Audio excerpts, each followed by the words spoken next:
கடலூரில் வெள்ள அபாய எச்சரிக்கை விடுக்கப்பட்டிருக்கிறது. கனமழை பெய்து வருவதை தொடர்ந்து கடலூரில் வெள்ள அபாய எச்சரிக்கை விடுக்கப்பட்டிருக்கிறது.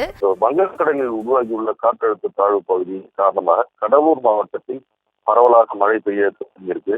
இதுல பாத்தீங்கன்னா அதிக கனமழை எச்சரிக்கை விடுபட்டுள்ளதால் இன்று கடலூர்ல பள்ளிக்கு மட்டும் மாவட்ட ஆட்சியர் விடுமுறை விட்டிருக்காங்க. இந்நிலையில பாத்தீங்கன்னா திருவண்ணாமலை சாத்தனூர் அணையிலிருந்து 13,000 கன அடி தண்ணீரானது இப்ப திறந்து விடப்பட்டிருக்கும் நிலையில மாவட்ட ஆட்சியர் கடலூர் மாவட்ட அந்த தென்மனை ஆற்று கரையோர உள்ள பகுதியில ஒலிபெருக்காத ஆட்டோவில் ஒலிபெருக்கின் மூலம் வெள்ள எச்சரிக்கை விடப்பட்டிருக்கு. அந்த தாழ்வான பகுதி மற்றும் கரை உடைப்பு ஏற்பட்டுள்ள பகுதியில் இருக்கும் பொதுமக்கள் பாதுகாப்பான இடங்களுக்கு சென்று தங்குமாறு மாவட்ட ஆட்சியர் மூலம் அறிவுறுத்தப்பட்டிருக்கு. அது மட்டும் இல்லாம தற்சமயம் மாவட்ட ஆட்சியர் ஏற்கனவே பாதிக்கப்பட்ட அந்த பகுதிகளில் நேரில் சென்று ஆய்வு மேற்கொண்டு இருக்காங்க. ஏன்னா இந்த 13,000 கன அடி நீர் வருவதால் அந்த பகுதிகளில் மீண்டும் ஏதாவது பாதிப்பு ஏற்படக்கூடிய இந்த நிலையில மாவட்ட ஆட்சியர் அந்த உடைப்பு ஏற்பட்ட பகுதிகளில் நடைபெற்று வரும் பணிகளை நேரில் சென்று ஆய்வு மேற்கொண்டு அந்த பகுதிகளை கரைகளை பலப்படுத்துமாறு அந்த அதிகாரிகளுக்கு உத்தரவிட்டிருக்காங்க.